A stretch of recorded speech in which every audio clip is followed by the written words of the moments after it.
Assalamualaikum warahmatullahi wabarakatuh. Bertemu dengan saya Sri Surahno, guru kimia kelas 10 SMA Negeri 6 Kota Tangerang Selatan.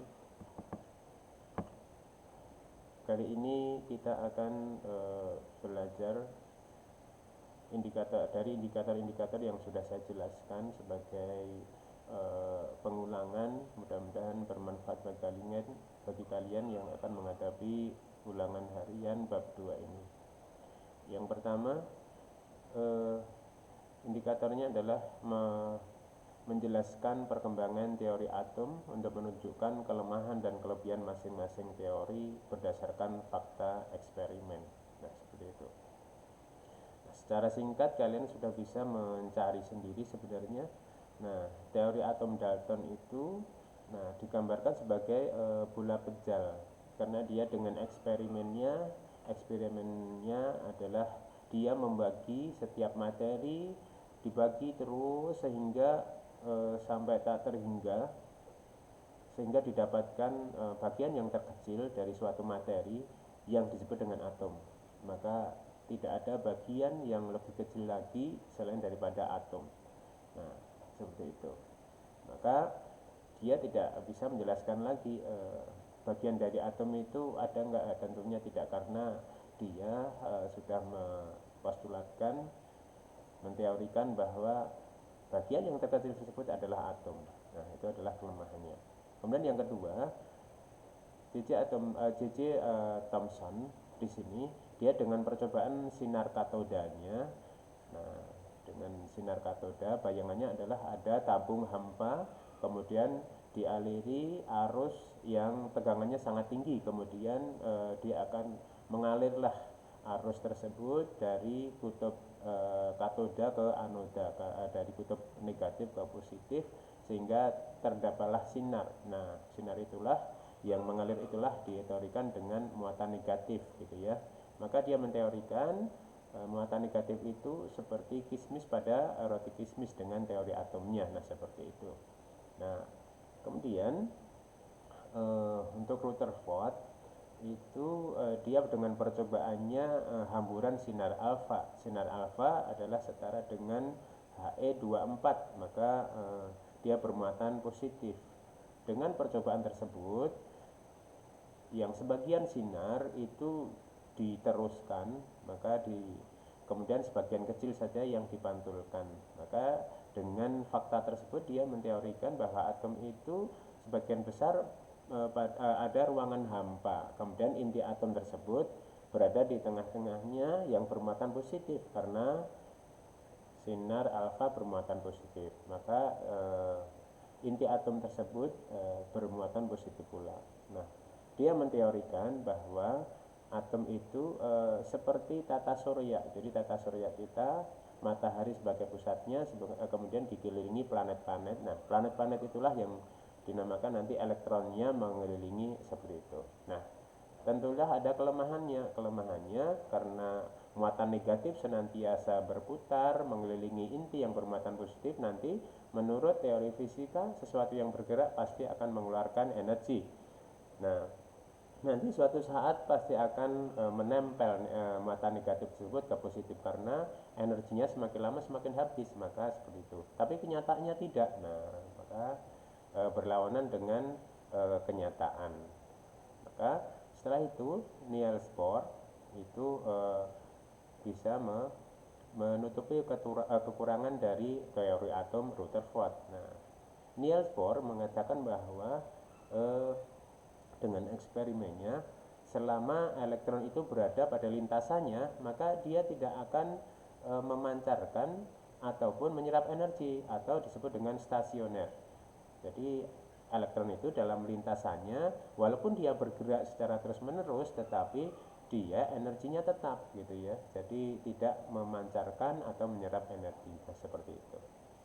Nah, kemudian soal-soal tersebut bisa kalian kerjakan sebagai persiapan dari ulangan yang akan kalian jalani. Nah, kemudian menentukan partikel dasar, proton, elektron, dan neutron ini di PPT ataupun di presentasi saya atau video sebelumnya kalian bisa buka, ataupun di GCR kalian sudah bisa dengan atau di buku kalian elektron itu penemunya siapa, kemudian lambangnya apa. Nah, ini sudah semuanya ya. Jadi menentukan partikel dasar di sini ada proton, elektron, dan neutron seperti itu. Yang perlu kalian pahami adalah menentukan partikel dasar ini. Nah, kita contohkan misalkan Na. Nah, ini hitungannya ya. Untuk Na11, nah misalkan nomor atomnya 11, nomor masanya 23, maka dia protonnya adalah 11, elektronnya adalah 11, nah, neutronnya adalah 12. Kenapa?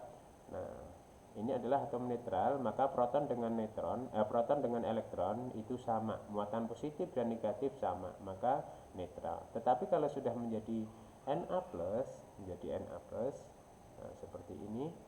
Nah, proton dan neutron tetap, tetapi muatan positif ini, nah maka karena dia bermuatan positif, maka positif dan negatifnya lebih banyak positifnya, maka elektronnya di sini akan berkurang sejumlah muatannya. Muatannya -1 berarti berkurang 1. Maka P sama ya.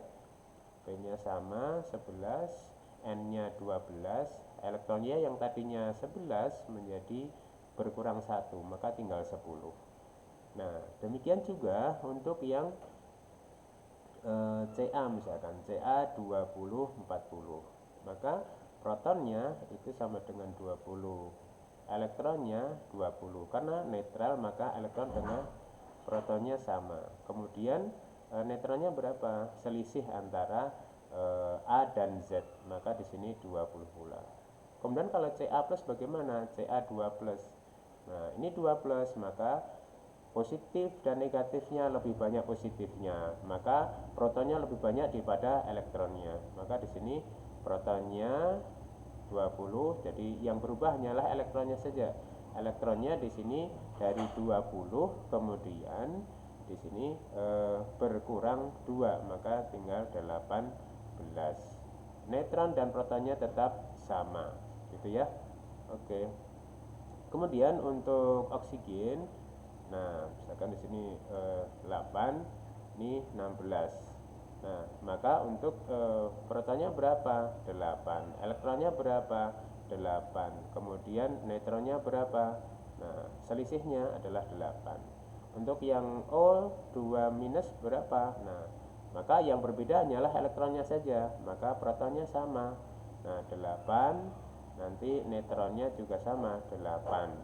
Kemudian untuk elektronnya, nah karena dia bermuatan negatif, maka karena bermuatan negatif maka elektronnya bertambah sesuai dengan muatannya, bertambah 2, maka dari 8 menjadi 10, gitu ya.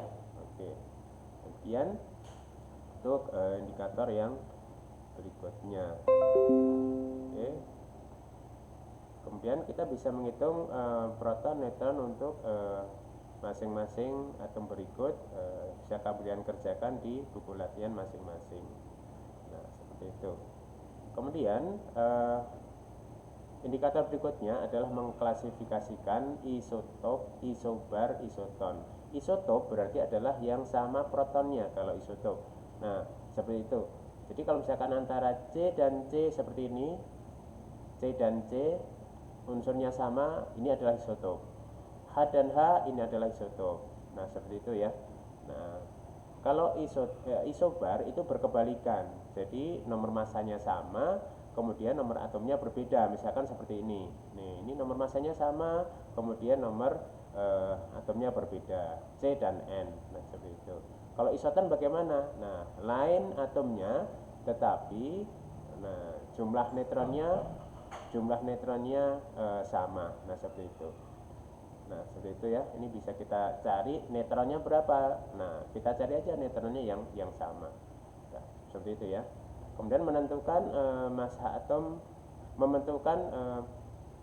atom relatif berdasarkan kelimpahannya. ini tinggal pakai rumus saja ya. Jadi seperti itu.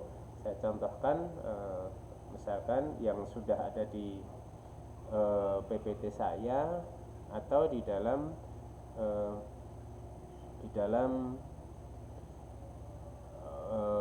rekaman saya itu contohnya adalah CL. Jadi contohnya CL. Ada eh, CL itu ada dua, CL 35 dan CL 37. Nah, seperti itu. Ini kelimpahannya 75%. Yang ini kelimpahannya 25%. Maka bagaimana cara menghitungnya?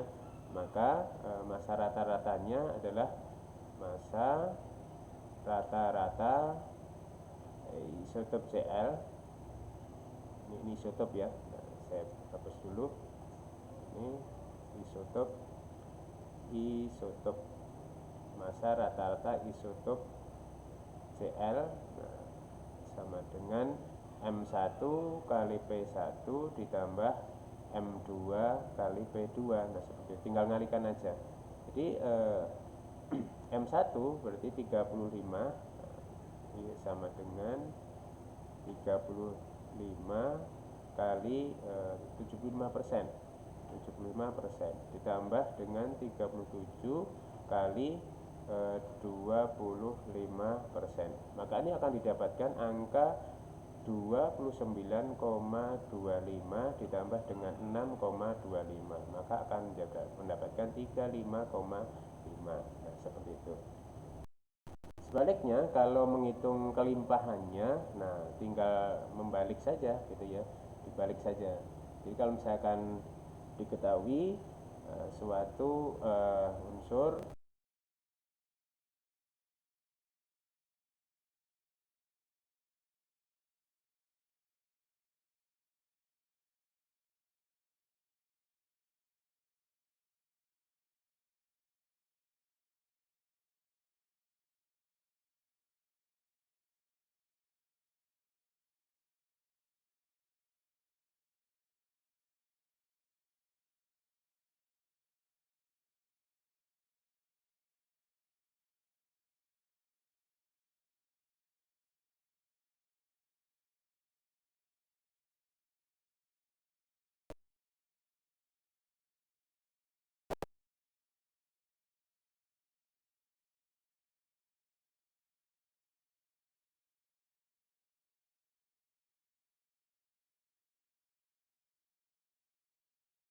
P2 tersebut sama dengan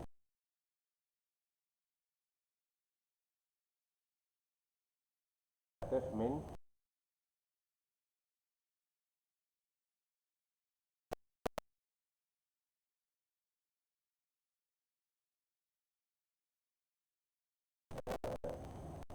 kita yakini ya. Jadi kita tulis dulu masa rata-rata isotop CL. Isotop CL sama dengan M1 P1 ditambah M2 P2. Maka 35,5 sama dengan, nah di sini M-nya 35, X1 adalah P1 adalah X persen atau per 100 ditambah dengan M2 adalah 37. Nah, kali 100 min X persen. Nah, seperti itu. Sehingga secara matematika ini nanti bisa dicari X-nya ya, karena ini ada X, di sini ada X, maka akan ketemu nanti ya. Sehingga X-nya itu akan ketemu bla bla bla seterusnya, X akan ketemu 75. Nah, 75. Maka isotop X maksudnya kelimpahan, maka P1 adalah 75%, maka P2 adalah 25%. Demikian untuk perhitungan menentukan rata-rata tersebut. Nah, sekian, nanti penjelasannya bisa ditonton di YouTube ataupun rekaman saya yang sebelumnya. Kemudian menentukan konfigurasi elektron. Nah, di sini ada dua cara. Yang pertama cara KLMN, yang kedua cara SPDF. Maka untuk Na misalkan seperti ini, maka mudah saja ya untuk konfigurasi elektronnya.